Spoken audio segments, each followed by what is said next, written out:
Hello, welcome back to Blender Sushi Live Noodling. In this episode, I'm going to explore this animation nodes project on Spline node. So it's supposed to be pretty simple. You can just look at the documentations. I think that's pretty clear, and there's also like all the explanation and example of usage with this node tree. So you can give it a try. So I will try it anyway from scratch, and I don't always memorize the nodes setup, but it's more like sometimes trial and error. And if I fail, then I will look up the nodes. But normally, uh, in order for you to actually understand what the nodes does, it's easier for you to just create the nodes and then you try it. So there is a project point on plane and project point on line and project on spline. I think we have to investigate each one of them, but for now, just project on spline. So project on spline, I'll save it real quick. Animation nodes, project spline 001. So obviously, we need some kind of spline curve. So I'm gonna use I'll have like a bezier and I'll have also the circle. There's like a gotcha here. And so for now, I'll use the bezier first. So bezier curve and extended. I don't know what it does, but for now, I know that we need some kind of location later, and the output's gonna be position, tangent, distance, parameter, whatever. So let's try this really quick. So the idea is, of course, you provide some kind of locations, and based on the closest point near the spline, you will get that point on the fly. So if we are using like 3D viewer, maybe we can get something happening. See, you can see there's a dot. There's a dot right there. Maybe I can increase it so that's pretty clear. If I move around these locations, we can get some kind of things happening, but location is not always very clear. So I will use an empty, just like the animation nodes example here on the documentations.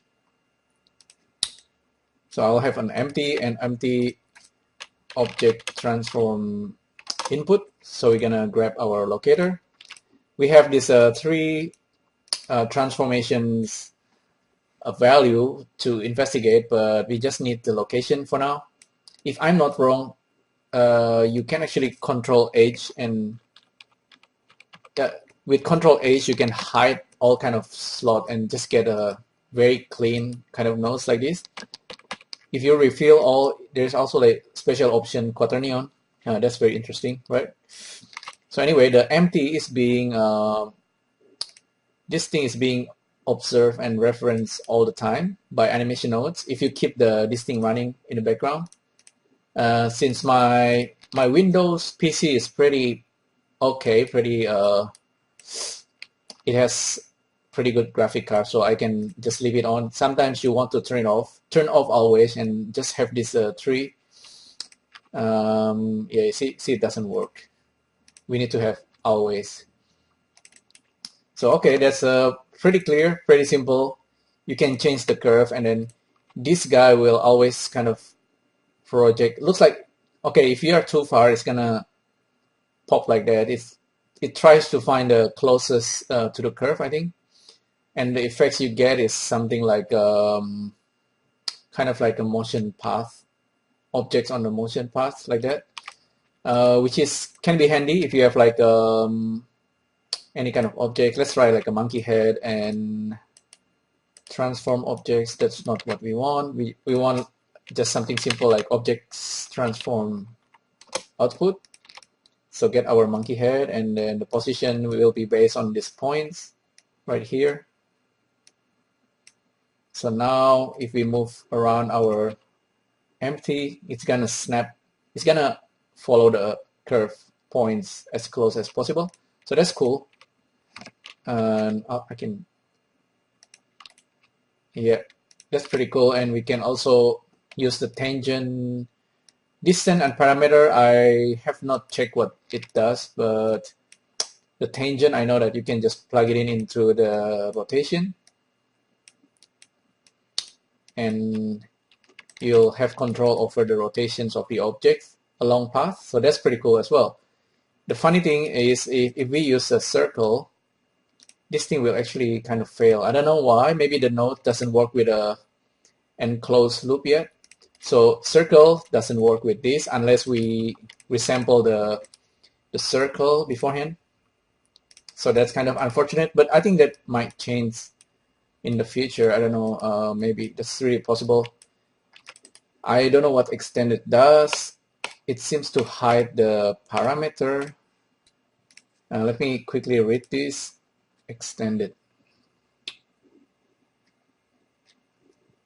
Extended disabled, extended enabled.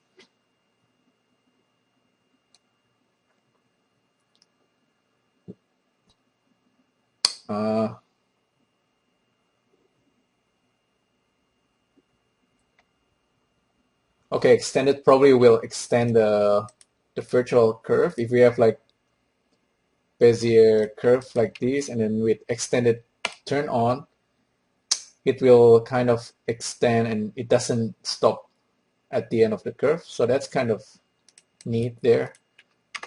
So yeah, that's pretty easy, pretty simple. You can, with the curve in Blender, curve objects, you can subdivide, add more points. Try again. Subdivide, add more points, and you can then have control over the objects along the path. So that's pretty neat. But yeah, like I said, the circle doesn't work. You need to do a resample. If you are using the circle, I don't know why. Unfortunately, it doesn't work. So the trick here is, I think, is to use a resample thing. Get spline samples, get our Bezier circle, and so we get some points to generate another curve. So let's generate another curve. We don't have spline output, but if you want to get to the nodes really quickly, Control A, and then you type in curve output. Curve object output will give you this output for the spline or for the curve. So position goes into the spline, all right? And now we can have like another curve. And this curve is actually an open curve. And then I think you can now use the target curve, which is the new curve, and then you can now control the objects on top of that curve. There's seems to be a little bit of funkiness there. It's flipping and whatnot, but I wonder why. Maybe I did something wrong. Maybe I shouldn't use bevel depth. Zero it out. Not bevel depth. Maybe not the radius. So if it's cyclic, it failed. So maybe just opening the curve will fix that. But there's like a jitter. I don't know what's going on. Maybe this thing. Nope. Let's try this. Okay, maybe the axis up curve doesn't quite work. Let's try this. Still jittering. Maybe less or more sampling. More sampling, maybe a little bit better. Still it jitters. Well, I think it jitters because resampling actually makes these things kind of popping out. Maybe if I change the curve type into poly, no, not poly, it's supposed to be Bezier really. So Bezier, I was expecting it to be more smooth, but it does still pop. So I think we need to increase this number. Oh, maybe it's a bug. I don't know, but yeah, well, anyhow, this is how you might want to use the projects on Spline. I'll have to investigate this a little bit more. This thing, let's see. Once again, you can, for Bezier curve, it will just work smoothly. With the resample one, it's kind of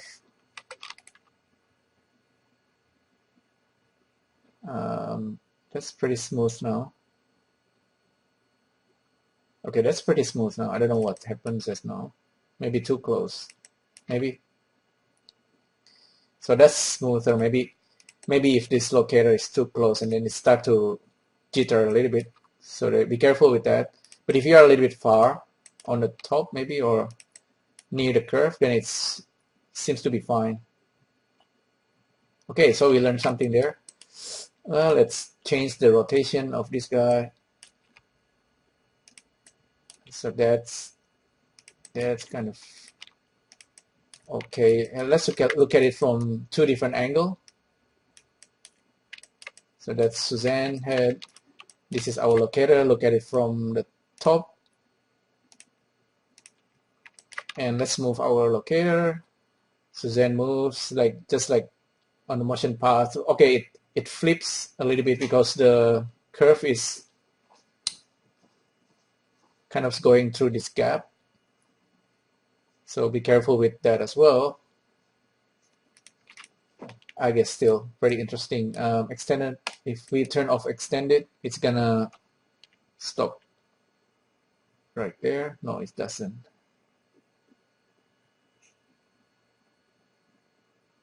Oh, it does still flip.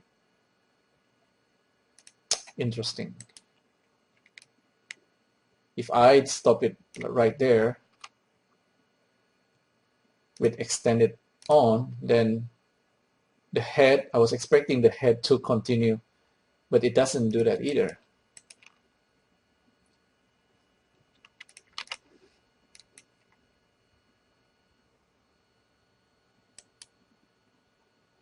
Interesting. So anyhow, that's how I kind of explore this project on Spline nodes. There's still a bit of gotcha there, here and there, but I think that should be pretty clear. So yeah, I'll have a look at it a bit more. And thanks again for tuning in, and I'll see you in the next video. Thank you. Bye.